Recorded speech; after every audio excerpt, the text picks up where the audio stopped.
Bienvenidos a la primera emisión de Telediario. Son las 6 en punto de la mañana. Comenzamos con la jornada de noticias. Recordándoles a las personas que viven en Quito que el hoy no circula aplica para los autos que tengan sus placas en 7 y 8. Así comenzamos esta mañana. Bienvenidos. Vamos a revisar nuestros titulares.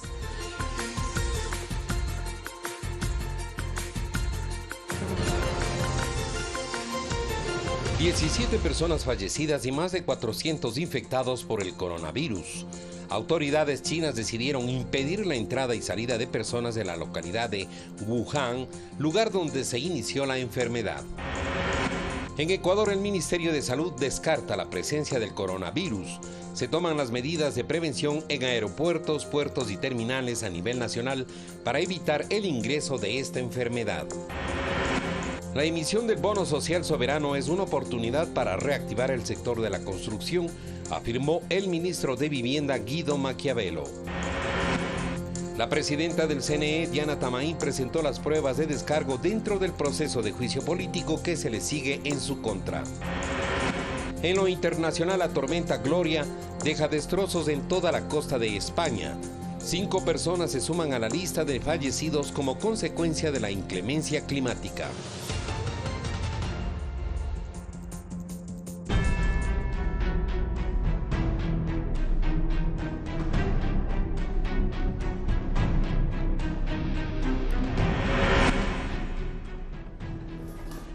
...17 personas fallecidas y más de 400 infectados por el coronavirus. Autoridades chinas decidieron impedir la entrada y salida de personas de la localidad de Wuhan, lugar donde se inició esta enfermedad.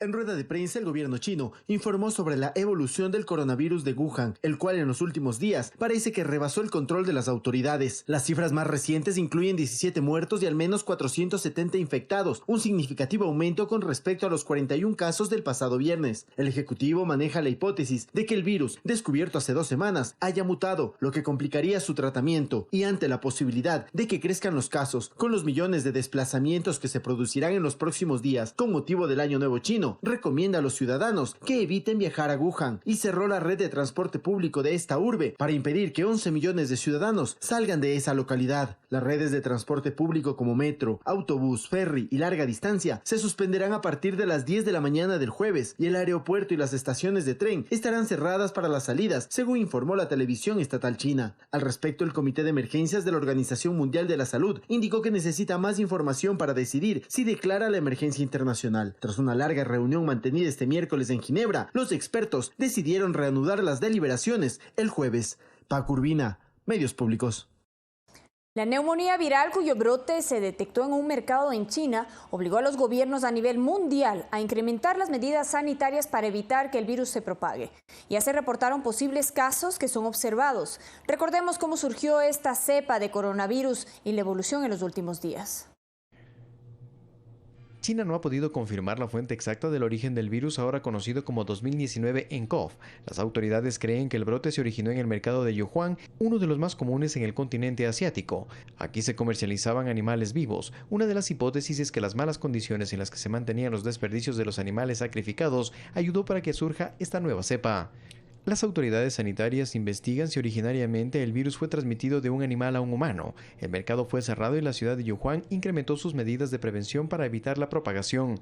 Los primeros casos de pacientes diagnosticados con esta neumonía viral en territorio chino fueron identificados a inicios de enero. Posteriormente, el 13 de este mes, la Organización Mundial de la Salud informó de los primeros pacientes contagiados con el virus fuera de este territorio, en Tailandia y Japón. 2 días después, Estados Unidos reportó el primer caso, con lo que el coronavirus llegó a nuestro continente. Se suman posibles casos que están siendo observados en México y Colombia. La preocupación ahora radica que los casos se puedan incrementar exponencialmente debido a la cercanía de las festividades por el Año Nuevo Chino, en el que participan millones de turistas en el territorio del país, en donde se detectó el brote de la nueva cepa. A nivel mundial, las seguridades en las terminales aéreas y de tránsito se han incrementado con la instalación de cámaras térmicas para detectar uno de los principales síntomas que refleja esta enfermedad, que es la alteración de la temperatura corporal.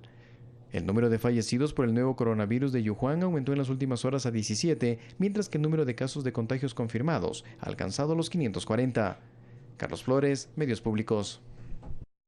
En Alemania, un equipo de investigadores desarrolló un test rápido para identificar a los portadores del coronavirus chino, que puede ser confundido con una gripe común. El Instituto de Virología del Hospital Charité de Berlín ya distribuyó el test a 120 laboratorios en todo el mundo. Primero se enviaron las recetas, en los próximos días llegarán los ingredientes específicos y las moléculas que los científicos desarrollan. Solicitan a las autoridades chinas de establecer restricciones claras de viaje.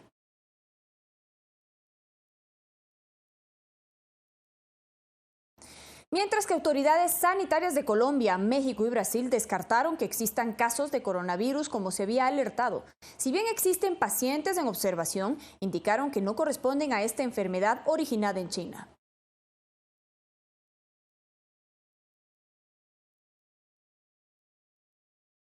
En otras noticias, continuando con este tema, el Ministerio de Salud descartó la circulación del coronavirus en nuestro país.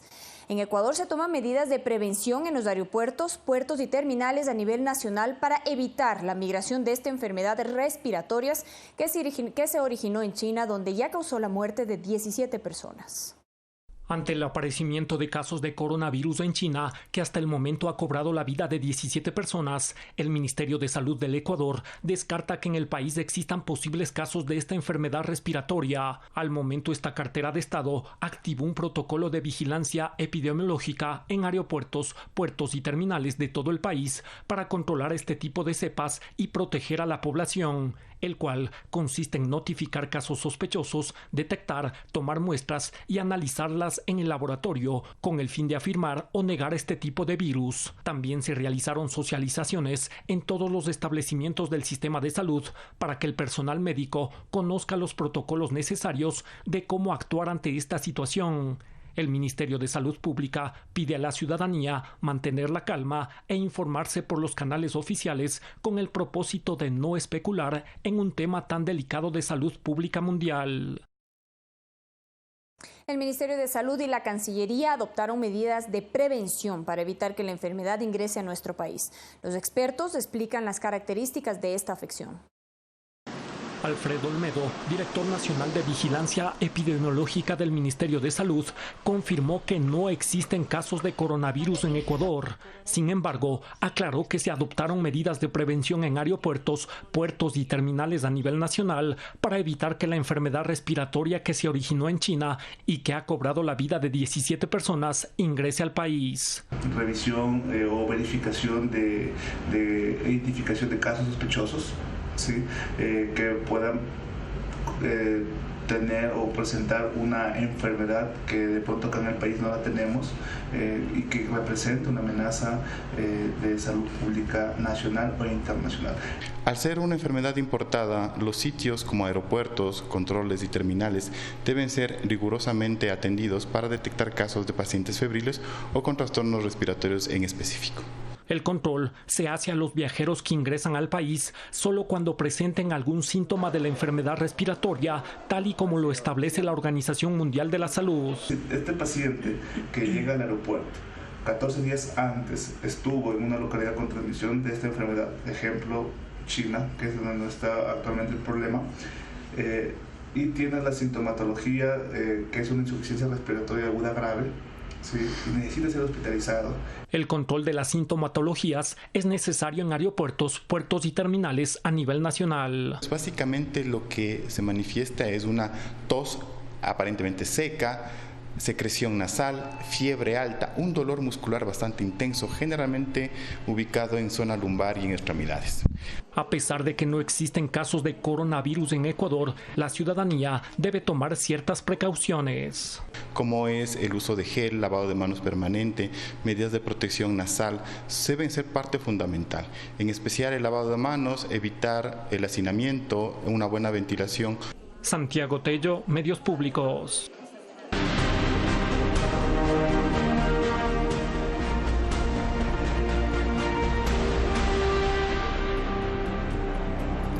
El presidente Lenín Moreno se reunió en Davos, Suiza, con el presidente del gobierno de España, Pedro Sánchez. El gobierno nacional recibió el apoyo de varios organismos, como el Fondo Monetario Internacional y el Banco Interamericano para el Desarrollo, para impulsar programas de asistencia social. El jefe de Estado ecuatoriano Lenín Moreno se reunió con Pedro Sánchez, presidente del Gobierno de España, y el mandatario de Colombia, Iván Duque. Trataron temas de interés mutuo. Para el Ecuador, su presencia aquí es también para reforzar lo que es como país, como destino, y adicionalmente para seguir fortaleciendo la relación con otros países. Por eso celebro la reunión que voy a tener con el presidente Lenín Moreno. En el marco de su visita en Davos, Suiza, Moreno saludó con el presidente de la Organización para la Cooperación y Desarrollo Económicos, Ángel Gurría, y con Simonetta Sommaruga, presidenta de la Confederación Suiza. Se reconocieron los esfuerzos del país por mejorar el acceso a mercados como el estadounidense. Agradecemos por todo lo que ha hecho en el mercado para que sea más accesible, y estamos buscando formar una relación más fuerte. En el marco de la participación de Ecuador en el Foro Económico Mundial, el presidente Moreno se reunió con Jay Collins, vicepresidente de la banca corporativa y de inversión de Citigroup. La directora del Fondo Monetario Internacional expresó su respaldo al gobierno nacional. Hablamos sobre la importancia de prestar gran atención a los aspectos sociales del programa para asegurarnos que las personas más vulnerables estén protegidas. Por eso el gobierno nacional se preocupa mucho de las personas más pobres. Hoy vemos las brigadas activas en territorio. Hemos incrementado el piso de protección social de cerca de 600 millones de dólares a 1.000 millones de dólares, abonando a que muchas más personas tengan un estipendio mensual para que puedan soportar un momento económico complejo. El primer mandatario ecuatoriano se reunió con el presidente del Banco Interamericano de Desarrollo, quien manifestó el respaldo incondicional a Ecuador. Abordaron el tema del bono social soberano para viviendas, los programas de gobierno y los retos que tiene el país. Me alegro que el Banco Interamericano esté apoyando a Ecuador, porque el detonar un apoyo en el tema de vivienda hace que se encadenen otros sectores, el sector de la construcción, los materiales, la vivienda en general se hace con mucha mano de obra. Posteriormente, el mandatario ecuatoriano participó en el diálogo diplomático, la crisis migratoria de Venezuela, un espacio dentro del Foro Económico Mundial donde intervienen varias autoridades gubernamentales de distintos países. Verónica Rivadeneira, Medios Públicos. El canciller de Ecuador, José Valencia, indicó que la situación económica del país complica el que se pueda acoger a más venezolanos. Señaló que entre marzo y abril existirá una reunión de donantes de la Unión Europea para que aporten con recursos y atender de mejor manera a los migrantes. Frente a la situación difícil económica en que nos encontramos, recibir ese número importante de migrantes demanda del gobierno ecuatoriano, también de los gobiernos locales, especiales esfuerzos presupuestarios. Requerimos de la ayuda y de la asistencia internacional. En esta reunión buscamos la manera de concretarla. Hay algunos planes por delante. Va a haber en marzo o abril una reunión de donantes organizada por la Unión Europea. Los países como el Ecuador estamos buscando esos recursos también de fuentes multilaterales como el Banco Interamericano de Desarrollo, como el Banco Mundial, a fin de ayudarnos a atender esta emergencia humanitaria. Por eso el Ecuador está una vez más a favor de una salida pacífica, democrática, de elecciones a través de, por ejemplo, un gobierno de transición que las organice y que permita que todas las fuerzas venezolanas libremente se expresen en las urnas. Es la única manera en que tendremos una Venezuela estable, una Venezuela que empiece una recuperación económica y que por tanto no sea una fuente de esa salida importante de migrantes, de desestabilización regional.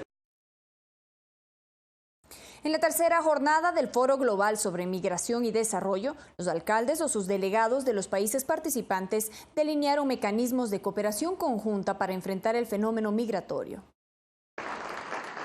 Y son alcaldes o sus representantes quienes buscan mecanismos de colaboración conjuntos para enfrentar las olas migratorias masivas.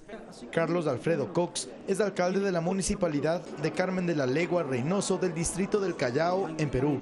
En su localidad debe enfrentar los mismos problemas que las grandes ciudades de la región: la estigmatización al migrante y buscar medios para su involucramiento productivo. He hecho talleres de emprendimiento para integrar a los venezolanos, para que ellos puedan tener su pequeña empresa, su pequeño negocio. En la tercera jornada del Foro sobre Migración y Desarrollo, los alcaldes buscan establecer lineamientos para una cooperación mutua entre ciudades, acotó el alcalde de Quito, Jorge Yunda. Para eso son estos tipos de foros en donde nosotros buscamos conjuntamente con los migrantes soluciones de una coexistencia en que nos permita tener un pleno desarrollo. Para el prefecto de Imbabura, es importante también la coordinación que puede darse desde otros niveles de gobierno. De lo que también tenemos que preocuparnos nosotros es de esa migración interna que nunca va a cesar de suceder.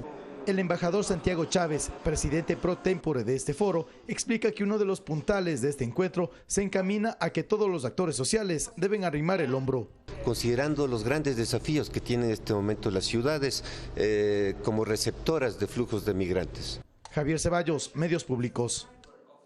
Continuamos con la información y le contamos que la Bolsa de Valores de Guayaquil trabaja en el proceso de negociación de los bonos de jubilados. Los beneficiarios pueden recibirlos mediante transferencia bancaria o negociarlos en el mercado de valores. 208 jubilados de Azuay, Cañar, Guayas y Loja se acogieron al pago voluntario mediante bonos del Estado. El Ministerio de Finanzas ha destinado el desembolso de $10.7 millones por este concepto. Según Ricardo Gallegos, secretario general de la Bolsa de Valores de Guayaquil, los beneficiarios tienen dos opciones. De quedarse, digamos, con los bonos o de salir a vender los bonos. Los que deseen registrar sus bonos pueden acudir a una casa de valores y abrir una subcuenta en el Banco Central del Ecuador. Van a pedir obviamente cédula de identidad, le van a pedir certificado de votación, le van a pedir que llene un formulario con toda la información, le van a pedir seguramente una planilla de servicios básicos y le van a pedir un certificado de tener una cuenta bancaria. Es importante que registren esa cuenta porque es allí en donde van a recibir los rendimientos. Pero si su intención es negociarlos, si deciden mañana venderlos, también tienen que acercarse a una casa de valores para que la casa de valores se encargue de realizar las ofertas ante la bolsa de valores y que se vende esto de aquí en mercado. De optar por la venta, el economista Francisco Suet, exministro de Finanzas, sugiere alternativas para obtener un mayor rédito. Sea en la bolsa de valores, sea en algún banco, sea algún agente financiero, ¿no? Y que el comprador acepte ese bono, ¿no? Como un buen bono, no como un bono basura, sino como un bono atractivo que le permite al beneficiario literalmente cobrar todo su dinero. Mariuxi Buenaño, Medios Públicos. La emisión del bono social soberano es una oportunidad para reactivar el sector de la construcción, afirmó el ministro de Vivienda Guido Maquiavelo, mientras representantes de entidades financieras consideran que esta medida ayudará para que más personas tengan una casa con plazos referenciales. Garantiza de alguna manera para el ministro de Vivienda dijo que el bono social soberano de un total de $1.350 millones será importante para la generación de fuentes de empleo en el Ecuador y que es la primera vez que existe una tasa tan baja para créditos hipotecarios. Es primera vez que existe esta tasa, primera vez que existe este plazo ¿sí? para el servicio de los promotores inmobiliarios. Tiene que ser su primera vivienda, ¿no? Su primera vivienda siempre y no tener ingresos familiares superiores a los $2.900. Las opciones son diversas para los ciudadanos que estén interesados. Por ejemplo, se puede financiar la construcción de las casas en terrenos propios o con proyectos inmobiliarios que estén listos o por construirse. Aspiramos con este bono llegar a no menos de 40.000 unidades de vivienda, o sea, 40.000 créditos hipotecarios, que significa beneficiar a 200.000 ecuatorianos. La gerente financiera de una mutualista resaltó la importancia de la emisión del bono social soberano para reactivar la construcción. Son $1.350 millones que se pueden entregar en crédito hipotecario. Existe entonces para los promotores inmobiliarios la seguridad de que sus clientes van a tener una herramienta para poder comprar las casas. Entonces, con seguridad vamos a ver una reactivación de la construcción en estos niveles de hasta $90.000, lo cual va a contribuir al bienestar de los ecuatorianos. Mencionó que la tasa de interés es prácticamente la mitad de los créditos hipotecarios actuales, que es mayor al 10%. Citó un ejemplo de una vivienda con las cuotas que se pagarían. De una vivienda de $30.000 de costo. El 5% de entrada serían $1.500 apenas. A 25 años tendría una cuota de $166. A este valor habría que añadirle a criterio y a preferencia del cliente. Nuestra recomendación es que se incluya, por ejemplo, un seguro de desempleo y, por supuesto, debe contar con un seguro de incendio que le cubre eventos como son incendio, una inundación, una erupción volcánica, un terremoto, es decir, que cuide el cliente su patrimonio. Verónica Rivadeneira, Medios Públicos. Vamos a una pausa. Manténgase informado minuto a minuto a través de nuestras redes sociales. Nos encuentran en Facebook como Telediario_EC, también nuestra página de Twitter como Telediario EC y www.ecuadortv.es. Regresamos enseguida con más noticias.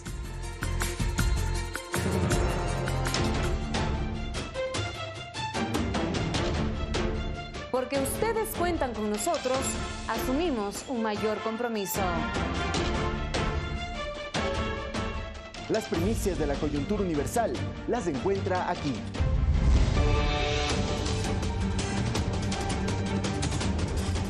La información internacional que usted necesita conocer. My generation will not give up without a fight. De lunes a viernes desde las 17:30 le mantendremos bien informados.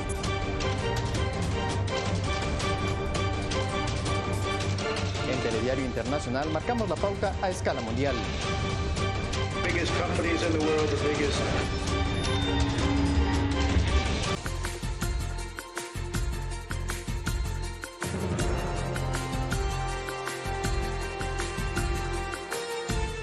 Retornamos con la información en esta primera emisión de Telediario. Gracias por seguir en nuestra sintonía.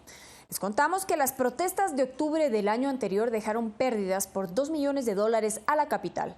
Esto solo en daños en el patrimonio, según el informe del Banco Central del Ecuador. Las cifras se calcularon sobre la base de una metodología internacional. El estudio lo efectuaron 14 personas, entre miembros del Banco Central y del Banco Mundial. Tras analizar los efectos derivados del paro nacional de octubre de 2019, se estimó que el monto total en perjuicio para el país ascendió a $821 millones. De esta cifra, solo en daños se establece $120 millones. El restante obedece a pérdidas económicas. Los daños afectaron directamente los activos de los diferentes sectores. En lo público, las pérdidas alcanzaron los $119 millones, influyendo en las áreas de salud, patrimonio cultural, deportes, transporte, energía e hidrocarburos, infraestructura, institucional y gastos de emergencia. Mientras que para el sector privado el perjuicio en daños fue por $770.000. Santiago Mancheno recordó cómo fue saqueado su negocio durante las protestas. Y la gente quería tumbar las puertas, se metía por las ventanas, sacaban lo que podían. Era imposible controlar la cantidad de gente que había. Durante las manifestaciones se registraron pérdidas por $1 millón en torno a salud. Básicamente responden a daños en 45 ambulancias, tanto del Ministerio de Salud, de la Cruz Roja y del IES. Otro de los subsectores en los que fue visible el perjuicio fue el del patrimonio cultural y deportes, específicamente en la ciudad de Quito y en algunos edificios patrimoniales, cuyo monto en daños y pérdidas asciende a $2,5 millones. Rompieron vidrios, dañaron veredas, estaba totalmente lleno de piedras, palos, hasta sacaron los sifones de ahí de los sumideros de ahí, del agua. Cifras que develan la afectación de las protestas a 3 meses de ocurridas. Olga Velasco, Medios Públicos. Los últimos informes remitidos por la Comisión Interamericana de Derechos Humanos resultan ambiguos. Así lo detalló el doctor Juan Pablo Albán, exfuncionario de la Secretaría Ejecutiva de dicha comisión. Un exministro de Gobierno también se refirió al informe de la CIDH. La Comisión Interamericana de Derechos Humanos, por su naturaleza, es un órgano dual que posee facultades político-diplomáticas y técnico-jurídicas. Así lo explicó Juan Pablo Albán, exfuncionario de la CIDH y docente universitario. A su criterio, este organismo tiene un cierto nivel de contaminación política. Sin embargo, aclaró que no considera que eso comprometa los informes que emite. Que si bien en el cumplimiento de su labor se espera que el comisionado o comisionada actúe libre de cualquier prejuicio porque ha sido electo como experto independiente, en cierta medida su Cancillería le dirá, mira, a nosotros este tema nos parece sensible, a nosotros esta cuestión nos parece relevante en la agenda hemisférica. Eso sí, termina influenciando también su criterio. Si bien en el informe de la CIDH en torno a las protestas efectúa recomendaciones al gobierno ecuatoriano, para el exministro de Gobierno Mauricio Gándara está incompleto. No recoge todos los elementos de la responsabilidad de quienes presentaron las protestas y entre las cuales sea que no pudieron controlar, hubo infiltrados, lo que sea, pero la responsabilidad es de los organizadores. Albán añadió que los pronunciamientos recientes de la CIDH son ambiguos, utilizando un lenguaje más diplomático que permite muchas interpretaciones. Últimamente sí hacen mucho cálculo político de cuál va a ser la repercusión del pronunciamiento que emitan. Y eso es bueno porque no se quiere disgustar a los estados. Pero también es malo porque disminuye un poco la calidad técnica de lo que hacen. Mientras, Gándara tiene una hipótesis. Indicó la posibilidad de un lobby por parte de un exfuncionario que llegó a la Corte Interamericana de Derechos Humanos con el apoyo del expresidente Rafael Correa.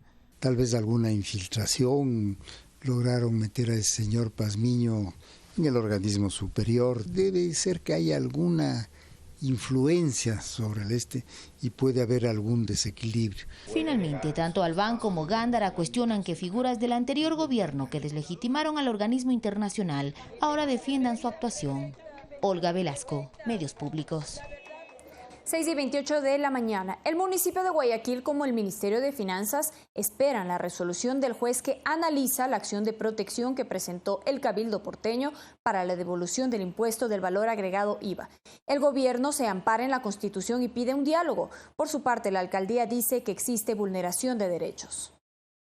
Sobre la discrepancia entre el monto que el gobierno debe devolver por recaudación del IVA al municipio de Guayaquil, David Padilla, coordinador general jurídico del Ministerio de Finanzas, ratifica que el único ente que respalda los valores es el Servicio de Rentas Internas. El Ministerio en la actualidad ha sido comunicado que son 83 millones alrededor. Monto con el que discrepa la alcaldesa de Guayaquil, Cintia Viteri, quien se pronunció durante un enlace radial. Ha acumulado la cantidad de 104.588.000 dólares. En cuanto a los mecanismos de devolución, el Ministerio de Finanzas es enfático. No existen plazos ni formas de cómo devolver ni cuándo devolver ese IVA, sino que eso es prerrogativa, es facultad del Ministerio de establecerlo y por eso se espera siempre llegar a diálogos certeros. Sin embargo, la Ley de Simplificación Tributaria sí contempla en el artículo 54 una disposición que prevé que una de las maneras de devolver es a través de bonos del Estado. Este viernes a las 10:30 en el Complejo Judicial de la Florida en Guayaquil se espera que el juez determine si la acción de protección procede o no. No es un tema de materia constitucional, el juez no es el competente, no debía haber sido planteado vía la acción de protección. En este caso la Constitución, el derecho violado es el derecho al buen vivir. Dinero presupuestado, dinero comprometido. Cuenca es la cuarta ciudad más poblada del Ecuador. Su alcalde Pedro Palacios es uno de los burgomaestres que llegó a un acuerdo con el Estado para la devolución del IVA, por lo que hace un llamado al diálogo. Porque no solamente podemos pensar exclusivamente en el interés particular, en este caso particular de una ciudad, tenemos que entender también la globalidad y a la situación de nuestro querido país. Sin embargo, insisto, vamos avanzando en estos procesos y lo importante es que se vayan concretando. Mariuxi Buenaño, Medios Públicos. El vocero de la Cámara de Minería del Ecuador, Andrés Icaza, señaló que la Corte Constitucional puede desechar las preguntas que presentó el prefecto de la SUAY, Yacu Pérez, para prohibir esa actividad económica en el austro y que caduquen las concesiones. A inicios de este año, Pérez presentó una nueva iniciativa de consulta popular para detener la explotación minera. En manos de la Corte Constitucional está el segundo pedido de consulta popular que presentó el prefecto de la SUAY, Yacu Pérez, sobre la actividad minera en el austro. En entrevista para los medios públicos, el vocero de la Cámara de Minería, Andrés Icaza, aseguró que la pregunta presentada sobre la prohibición de la minería en todas sus escalas en fuentes de agua contiene algunos errores de la iniciativa que ya fue presentada en 2019 y que fue desechada. Se ratifican los errores, sobre todo nosotros detectamos el error de volver a preguntar sobre cosas o conceptos que no están debidamente definidos en nuestra legislación, cuanto tampoco están definidos en la demanda que presenta el prefecto Pérez. Y es que a principios de este año, Pérez junto a varios alcaldes y activistas ambientales presentaron además una segunda pregunta, con la que se busca que se cancelen las concesiones mineras. A esta iniciativa Andrés Icaza la calificó como atentatoria de derechos y aseguró que por ello esta iniciativa de consulta popular no podría prosperar. Sino a los derechos adquiridos del trabajador de la concesión minera, del proveedor de servicios. Entendemos la Corte Constitucional lo desechará con mucha facilidad. Para el experto en temas mineros Santiago Yepes, esta nueva iniciativa sería ilegítima, al buscar que se pregunte a una sola locación sobre un tema de interés nacional. Y lo que simplemente quiere el sector minero y espera el sector minero es que finalmente se respete la normativa. Quienes son cercanos a la actividad minera destacan de sus beneficios para la economía del país, pues según la legislación ecuatoriana, el Estado debe recibir el 50% de los ingresos generados. Sin embargo, el prefecto de la SUAY insiste en el impacto ambiental y social de la minería. Esta lucha por el agua, por la ecología, por la naturaleza no es de velocidad. Esta lucha es de resistencia. La Corte Constitucional todavía no se pronuncia sobre esta consulta antiminera. Ronito Apanta, Medios Públicos. Continuamos con la información. Las autoridades del sector energético anunciaron que el proceso de intervención a la Corporación Eléctrica del Ecuador durará 6 meses. Se busca la modernización de su estructura, hacer eficiente la entrega de electricidad al sector petrolero, mejorar los procesos administrativos y tener nuevas oportunidades de negocio.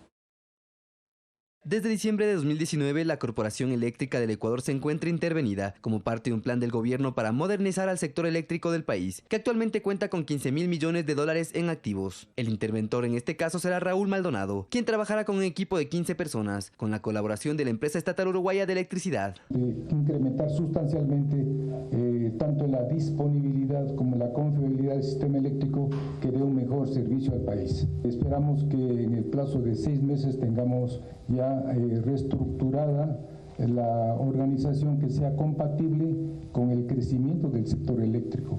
En la primera fase de este proyecto se identificaron los principales problemas de la empresa. La arquitectura institucional, que queremos ver si es pertinente a un servicio de calidad. Hoy tenemos 14 unidades de negocios, procesos dispersos que no están estandarizados ni alineados, que tenemos que irlos estudiando. Con esta intervención se pretende modernizar la estructura, mejorar la entrega de electricidad al sector petrolero, debido a que existe una irregular provisión de energía. Lo cual significará ahorros sustantivos en la disminución del uso de combustibles subsidiados. En el ámbito administrativo se busca optimizar los procesos contractuales, por ejemplo, mejorar los sistemas de contratación para parques termoeléctricos, que se encuentran parados por falta de mantenimiento. Hay altos niveles de controversia, no hay contratos cerrados y eso redunda en una ineficiencia institucional. Además, con esta intervención se buscarán nuevas oportunidades de negocio, como la electrificación del sector camaronero y la venta de excedentes de energía a Perú y Colombia. Ronito Apanta, Medios Públicos. La presidenta del Consejo Nacional Electoral, Diana Tamaín, presentó las pruebas de descargo dentro del proceso de juicio político que se sigue en contra. Atamaín afirmó que no se respeta ni la forma ni el fondo en el proceso. Comparecencia extensa en la Comisión de Fiscalización. La presidenta del Consejo Nacional Electoral, Diana Tamaín, era la convocada y no dejó ningún detalle suelto. Su entrada mismo contó con una calle de honor conformada por indígenas. Ya en la mesa, sus respuestas fueron directamente enviadas hacia sus interpelantes. Sin ninguna prueba, intentan perjudicar una gestión eminentemente técnica y transparente. La titular del organismo electoral asegura que justamente por esos intereses no se han respetado ni las formas, motivo por el cual la documentación con la cual se le quiere enjuiciar en el pleno de la Asamblea es una copia de un proceso anterior, aquella que terminó censurando a los consejeros de Participación Ciudadana. En esta actitud, obviamente, que ha hecho eco el vicepresidente del Consejo Nacional Electoral, Enrique Pita, delegado de Creo, que habría que preguntar qué intereses está detrás de estas actitudes. No obstante, quienes cuestionan la actuación de Atamaín, los asambleístas de Creo, Fernando Flores y Yanine Cruz, insisten en que ella ha irrespetado funciones, por ejemplo en el caso Yasunidos, y también en las irregularidades de los comicios en la provincia de Los Ríos. Y quiero recordar que yo fui una de las proponentes del juicio político al señor Cura Tuárez, hoy censurado por la veracidad de las pruebas presentadas. La situación del exdirector de procesos electorales, Luis Loyo, acusado por tráfico de influencias, también fue comentada por Atamaín. ¿En qué momento y en qué horario el señor Loyo se daba tiempo para ese tráfico de influencias? ¿Dentro de la institución? ¿Fuera de la institución? Y de esa manera mirar la posibilidad que si también el Consejo Nacional Electoral está dentro de las irregularidades cometidas por el señor Loyo. La Comisión de Fiscalización tiene hasta el 27 de enero para presentar su informe. Incluso a esa fecha hay una posibilidad de prórroga. Alex Llanos, Medios Públicos.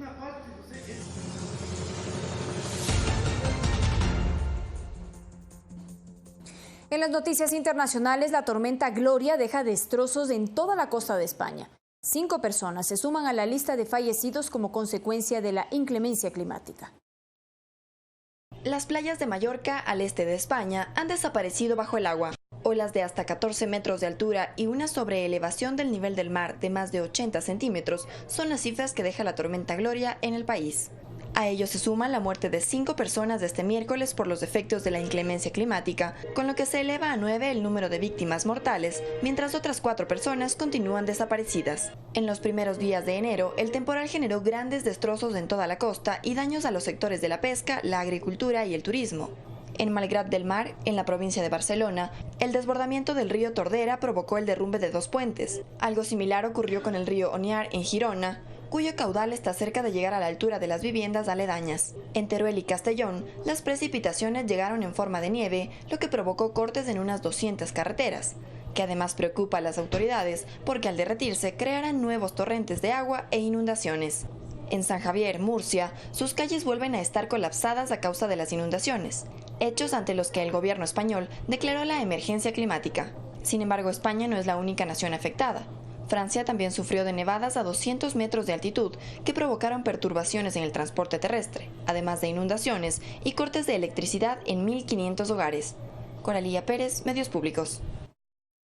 Grandes tormentas de polvo golpean el sureste de Australia. Las autoridades del FIS recomiendan a los conductores de vehículos manejar con precaución, ya que la visibilidad se reduce con este fenómeno.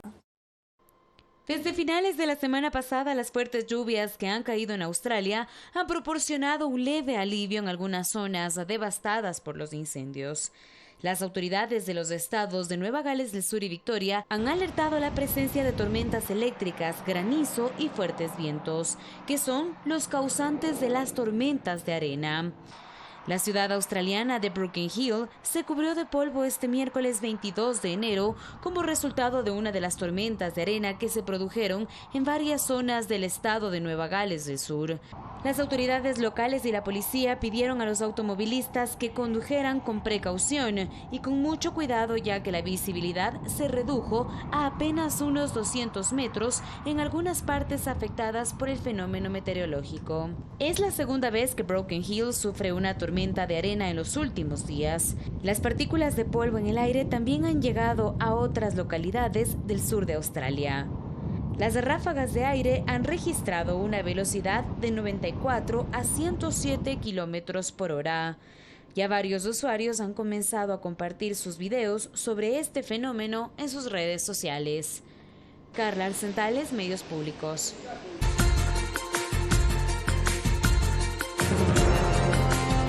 Continuamos con la información en Telediario. Gracias por seguir con nosotros. Y nos vamos en este momento con Valeria Villarroel, quien en esta oportunidad se encuentra en el norte de Quito, en la Yapa Manabita, un emprendimiento que deleite el paladar de quienes acuden a disfrutar de los productos del mar. Buenos días, Valeria. 7:50 de la mañana, jueves de emprendedores, de contar aquellas historias de personas que han creado su pequeña empresa y también han generado fuentes de empleo. Estamos en la Yapa Manabita, un local situado frente a la puerta 2 del Estadio Olímpico Atahualpa, sobre las calles José Correa y Avenida 6 de Diciembre en el norte de Quito. Es la Yapa Manabita. Su dueño es Oscar Rodríguez, con quien nosotros vamos a conversar en este enlace en vivo. Oscar, ¿qué le motivó a crear este negocio hace 10 años? Buenos días. Me motivó primeramente el amor, el cariño que le cogí a la cocina. Me gustó el marisco, me comenzó a gustar y nunca, yo digo, no, ya para trabajar para otras personas voy a dedicarme a lo mío propio. Y me dediqué, poco a poco comencé con mi esposa, con un muchacho más, y gracias a Dios aquí estamos con mi nombre, un nombre que tengo, se llama La Yapa Manabita, y tenemos una variedad de platos increíbles. Es un negocio familiar, me decía. Sí, es un negocio familiar, más que todo trabaja mi hijo, mi esposa, mi hermano, todos trabajamos así en grupo como familia. 46 especialidades que se preparan en este local. Venga, Oscar, cuéntenos, ¿qué especialidades y qué productos usted utiliza en estos platos que son muy pedidos porque llegan aproximadamente 200 comensales diarios? Sí, primeramente tenemos lo que es un plato, lo que es tenemos el pargo lunarejo, tenemos la corvina plateada, tenemos el caldito de bagre, la concha, tenemos la cangrejada, tenemos el ceviche, o sea, tenemos una variedad increíble que más o menos son de 45 a 50 platos. ¿Y el ají manabita? Ají manaba, pero la pura crema. ¿Oriundo usted del Carmen? Del Carmen Manaví, la Puerta de Oro Manaví. ¿Y qué le hace diferente a este tipo de productos al resto de locales que también ofrecen la misma comida? Sí, la diferencia que a mí me gusta, yo como dueño de mi negocio, me ha gustado siempre tener el producto fresco, que salga fresquito, recién salido del mar si es posible, y yo mismo me acerco a buscar mi producto para que el producto, la gente se vaya contenta y sepa lo que en verdad es la frescura de la comida. Muchísimas gracias, Oscar. En nuestro próximo enlace nosotros vamos a ingresar a la cocina y vamos a preparar uno de los platos más vendidos aquí en la Yapa Manavita. Carla, tú tienes más información y nos vemos en pocos minutos en Más Cerca. Así es, Valeria, qué suerte la tuya de disfrutar de esas delicias de la comida ecuatoriana. Los invitamos a que nos acompañen a las 8 en punto del programa Más Cerca. Hablaremos de emprendimientos, información muy importante para su negocio y su emprendimiento. En este momento vamos a ver las noticias internacionales.